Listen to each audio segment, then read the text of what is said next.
Murder on the Orient Express, strike one. Death on the Nile, strike two.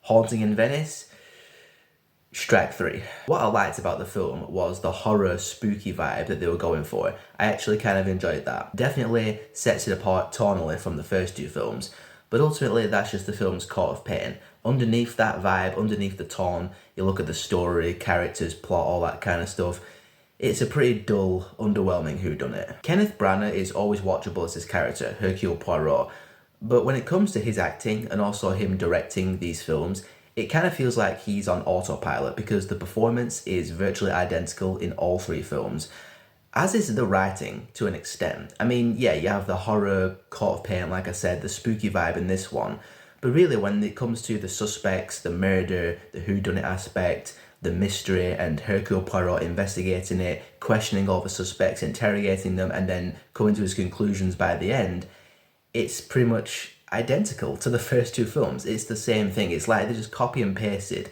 the script across all three films and just changed the locations and changed the character names and some other bits and pieces in there to make them a little bit different, but still fundamentally the same thing at its core. The ensemble in this one, the suspects, if you will, outside of Tina Fey and Michelle Yeoh, just not that interesting or memorable. And when you find out who did it at the end, no spoilers, I honestly kind of roll my eyes. I just didn't find it very satisfying. I thought it was kind of lame, to be honest. Also, in the end of this film, there's two plot twists. There's who done it, and there's another aspect to something else in terms of the goings-on of the evening's events with the seance and whatnot.